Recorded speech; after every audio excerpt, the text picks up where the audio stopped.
Bonsoir à tous. Et oui, deuxième vidéo de la journée, chose qui arrive jamais et qui peut-être se reproduira jamais. Je sais pas. Bon, trêve de plaisanterie. Voilà, deuxième vidéo de la journée parce que pour moi c'est beaucoup plus facile en déplacement de pouvoir vous proposer ce format que de pouvoir préparer une publication aux petits oignons avec beaucoup de détails par écrit et c'est compliqué. C'est compliqué n'ayant pas tous les outils habituels. Donc du coup, bah écoutez, je vous propose une vidéo, donc j'espère que vous aurez la patience de m'écouter un petit peu.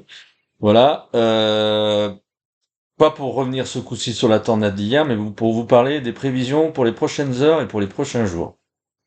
Pour essayer un petit peu de rentrer dans les détails. Alors ce soir, si vous regardez un petit peu, et oui, il pleut entre le centre-ouest et le centre, actuellement, pluie parfois modérée. Donc ça correspond à un front chaud qui est rentré par l'Atlantique. Donc il se décale assez rapidement vers l'est et qui va concerner notamment durant la nuit. Après, donc l'est, ouais, le centre-est, l'est exactement.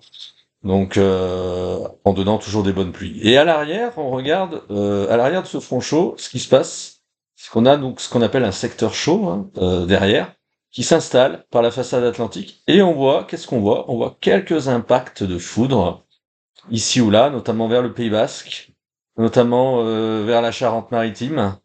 Il y a un petit peu d'impact aussi sur l'Atlantique. Tout ça va gagner un peu du terrain là au même rythme que le front chaud à l'avant. Tout ça va gagner du terrain vers l'est et on aura cette nuit certainement des averses orageuses, notamment entre le centre-ouest et le sud-ouest. Donc si vous entendez l'orage gronder un peu cette nuit, ne vous étonnez pas. Faut dire, si vous regardez un petit peu aussi, on a des températures qui sont quand même assez élevées là ce soir, entre le centre-ouest et le sud-ouest. On a quand même entre 17 parfois et 19 degrés. Donc ça signale bien quand même l'arrivée de ce front chaud et le secteur chaud qui suit derrière. Donc sur une masse d'air vraiment très humide. D'ailleurs, si on regarde, je suis en train de regarder en même temps que je vous parle, si on regarde les points de rosée sont quand même assez élevés. Donc voilà un peu ce qu'on peut dire sur les prochaines heures. Donc la nuit prochaine sera donc bien arrosée, donc que ce soit entre le centre-ouest et le sud-ouest, en allant vers le massif central et vers l'est, notamment entre centre-est et nord-est. De part et d'autre, temps plus calme, moins de pluie, éventuellement des ondées, mais rien de plus. Demain matin, bah, tout ça continue à se décaler notablement vers l'est. Hein. On continue les décalages. On a un front chaud qui devrait rentrer par plutôt par l'Aquitaine, a priori, en donnant des pluies à nouveau, des pluies assez soutenues demain matin sur le sud-ouest, sauf le piémont pyrénéen qui sera feuné, comme souvent. À l'avant, toujours un peu de pluie aussi également, hein, vers les régions centre, massif central. Pluie aussi en allant vers les Alpes et le nord-est. Et de part et d'autre, toujours, que ce soit dans le nord-ouest et près de la Méditerranée et en Corse, un temps un peu plus sec, ce qui n'empêchera pas éventuellement une ondée localisée. Donc tous ces systèmes-là se déplacent dans l'après-midi, le front chaud se déplace en direction de l'est, enfin, le front froid rattrape plutôt le front chaud. On voit que le front a plutôt une tendance occlue. On va appeler ça comme ça.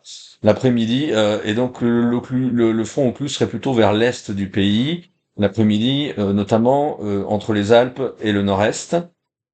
À l'arrière, peut-être une accalmie. Et par l'Atlantique, il faudra surveiller un autre front chaud qui arrive, front chaud d'une perturbation qui sera beaucoup plus active et qui augurera justement du coup de vent à tempête, notamment dans la journée de jeudi. Donc mercredi après-midi, attention donc au renforcement des pluies à nouveau avec ce front chaud arrivant sur la côte atlantique notamment et qui aura tendance à rentrer vers les terres du centre-ouest et du sud-ouest. Toujours les piémonts pyrénéens fenés, toujours le sud-est plutôt au sec, et la Corse, l'est de la Corse au sec, par contre l'ouest de la Corse, avec le Libetchou qui souffle, aura certainement des averses. Et sur la moitié nord, un peu plus sec aussi, donc en fait on voit bien que c'est toujours cette tranche centrale là qui est servie là entre le centre-ouest, le nord du sud-ouest jusqu'au centre-est nord-est. On voit bien que ça suit bien le même rail. Et donc ce front chaud demain après-midi, voilà, sera actif sur la façade atlantique, avec éventuellement des coups de tonnerre. Derrière, le secteur chaud s'installera et donnera pas mal de pluie demain soir, certainement entre le centre-ouest et remontant vers le nord-ouest. Maintenant, ce qu'on va suivre surtout, c'est le front froid derrière de la perturbation qui va être beaucoup plus actif et qui risque de faire parler de lui. Bon, sans vous annoncer des catastrophes, bien entendu, mais il va falloir surveiller ça.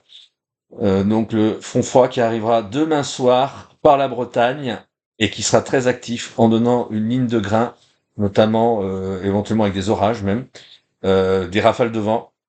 Et donc ça augurera dès demain soir le renforcement des vents en liaison avec une dépression donc qui va se déplacer a priori.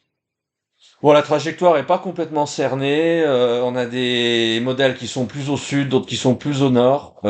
Dépression qui pourrait circuler en Manche, en direction, éventuellement du sud de l'Angleterre et repartant vers le Benelux.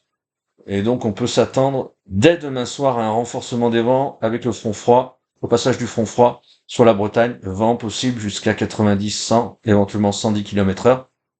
Le plus gros, normalement, devrait après arriver dans la nuit de jeudi à vendredi, dans la nuit de mercredi à jeudi, pardon, au niveau de la Manche, avec des rafales de vent possibles jusqu'à 120-130 km/h. Et à partir du milieu fin de nuit de mercredi à jeudi, violentes rafales aussi sur sur la côte atlantique, certainement 120-130 km/h également. Et ces violentes rafales auront tendance à rentrer dans les terres jeudi matin, à l'arrière du front froid, dans le ciel de traîne, avec pas mal de pluie, pas mal d'averses, pas mal éventuellement des orages d'air froid, notamment sur toute la façade atlantique, en allant vers le Massif central également. Le front froid, lui, continuera à circuler sur l'extrême est jeudi matin, en donnant aussi de très violentes rafales de vent en montagne. Hein. Je pense qu'en montagne, en altitude, on pourra, à mon avis, largement dépasser localement les 100 km/h. De même que sur les crêtes du Massif central. Beaucoup de vent aussi en Méditerranée qui va se lever également.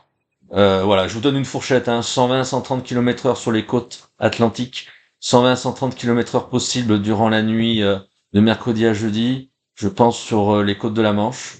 Euh, bon, ça reste à affiner quand même. Et des rafales convectives, surtout dans le ciel de traîne durant la journée de jeudi, sur une grosse moitié ouest, éventuellement des rafales convectives, même dans les terres, jusqu'à 100-110 km/h. Voilà. Alors, quand je vous dis 120-130 km/h sur les côtes, ça peut, sur les caps exposés, on pourra peut-être atteindre les 150 km/h.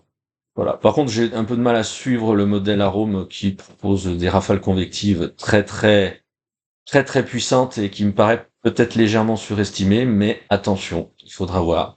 Il faudra voir réellement la réelle trajectoire de la dépression, le réel état du resserrement isobarique au sud de la dépression. Donc il y a encore quand même certaines incertitudes. Donc dans ce que je vous dis ce soir, il faut pas tout prendre pour argent comptant, notamment pour la journée de jeudi. Donc jeudi sera une journée exécrable partout. Il faudra peut-être aller seulement vers le golfe du Lion pour retrouver une absence d'averse. Par contre, il y aura beaucoup de vent. En Méditerranée, je pense que ça va souffler aussi assez fort, même assez violemment, à partir de jeudi après-midi. La Corse aussi sera concernée par des pluies, notamment la façade occidentale, pardon, et les versants exposés ouest-sud-ouest, toujours exposés au libeccio, donc où ça devrait souffler a priori à plus de 100 km/h également. Donc voilà ce qu'on peut dire. Et donc jeudi, à l'arrière du front froid, la température chutera notablement par rapport à ce qu'on a connu ces derniers jours. Et ça augurera de jours suivants qui seront a priori beaucoup plus frais, baisse des températures qui sera assez sensible quand même. Vendredi, on sera plutôt dans un ciel de traîne, avec un talweg sur le pays, talweg d'air froid d'altitude, donc avec des averses plus fréquentes sur le nord-ouest, notamment près des côtes de la Manche, avec éventuellement des orages. Samedi, on pourrait avoir une perturbation qui descend sur le pays, avec également peut-être des averses et des pluies. Ça reste à préciser pour samedi. avec des températures qui sont relativement fraîches aussi. Samedi, il y aura encore aussi du vent un peu partout, hein. Et dimanche sera une journée très très mitigée aussi, avec des risques d'averses un petit peu partout. Et donc tout ça, au final, à partir de jeudi notamment, la neige va tomber à de plus en plus basse altitude sur les massifs. Et je pense qu'il pourrait facilement neiger, notamment à la fin du front froid et à l'arrière, éventuellement dans le ciel de traîne, il pourrait neiger presque en dessous de 2000 mètres sur les massifs. Donc voilà, un temps automnal, hein, qui s'installe vraiment à partir de à partir de demain, mercredi, quoi, on va dire, hein, et plus sérieusement jeudi avec la baisse des températures. Donc voilà un petit peu ce que je voulais vous dire. Alors avec tout ça, bien sûr, petit focus aussi rapide sur d'éventuels phénomènes violents, en espérant qu'on n'aura pas obligatoirement ce qu'on a eu hier, notamment du côté d'Hermont, avec cette tornade qui a été quand même très très violente. Il va falloir surveiller quand même demain, notamment avec dans le ciel de traîne, la possibilité également encore à nouveau de phénomènes tourbillonnaires isolés, donc il faudra surveiller ça demain. Et jeudi aussi, notamment par le nord-ouest, euh, enfin surtout ouais, vers le centre-ouest et en allant peut-être vers le nord-est, parce que le nord-ouest sera plutôt concerné par un front occlus jeudi avec de la pluie. Donc à l'avant, il y aura le ciel de traîne et il faudra surveiller effectivement un risque de phénomène tourbillonnaire aussi, certainement jeudi, notamment ouais, assez affiné, hein, du centre-ouest au nord-est éventuellement. Donc à surveiller tout ça. Voilà ce que je voulais vous dire. Si j'ai le temps, je vous referai un point demain soir. En vidéo aussi, comme sous le même format que ce soir. Si j'ai le temps, je vous refais le même, voilà, vraiment le même format. Si j'ai pas le temps, ben, advienne que pourra, comme on dit. Et donc voilà, et donc bah, écoutez, merci pour votre attention et je vous dis peut-être à demain. Bye bye.